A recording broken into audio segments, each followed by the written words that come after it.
Dahil pa rin sa magkasunod na pag-atake sa France, may mga isasagawa aktibidad sa French Embassy sa Makati bilang bahagi naman ng pag-aalala sa mga biktima. May live report si Marisol Abdurrahman. Marisol? Gigi, nakahakmas na ang watawat ng France sa French Embassy sa Makati matapos ang magdugong pag-atake noong Sabado. Sa harap naman ng embahada may mga nag-alay ng mga bulaklak at kandila. Hindi lamang mga French national kundi maging kababayan natin. Si Maria Lopez ng panik daw at labis na nag-alala ng mabalita ng nangyari. Nasa Paris kasi ang kanyang mga kamag-anak kaya agad daw siyang nag-message sa social media para makamusta ang kanilang kalagayan.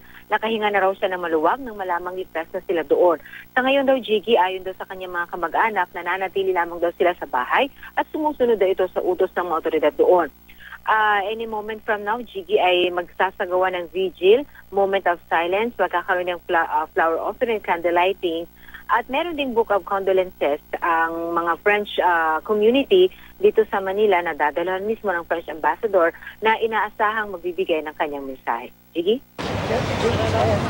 At sa ngayon, Marisol, may bilang ba kung gaano karami yung mga French nationals na naninirahan dito sa atin? Okay. Unfortunately, Gigi, wala tayong nakukuha ang official na data talaga mula sa embahada dahil ngayon pa lang natin sila inaasa magbibigay ng statement pero ayon nga doon sa ating nakausap sa press office, marami-rami na rin daw, mga nasa daan na rin daw ang mga French nationals na nandito. Kaya nga itong nangyari daw doon ay talagang labis nilang ikinalulungkot lalo't marami na rin daw yung mga nandito nga na malapit din daw sa puso ng mga Pilipino. Kaya kanina, Gigi, napansin natin na hindi lamang mga French national ang nag-alin ng bulaklak doon, kundi maging ating mga kababayan, Gigi. Marisol, yung seguridad sa embassy, may pagbabago ba sa security setup na nakalatag dyan sa embahada?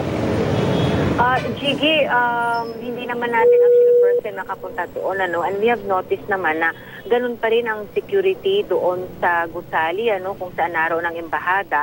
Pagamat talagang mahigpit naman na doon.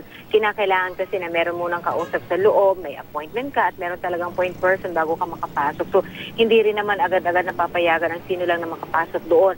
Walang changes sa lahat sa kanilang seguridad dahil dati naman ang mahigpit talaga ang security doon, Gigi. Maraming salamat, Marisol Abdurrahman.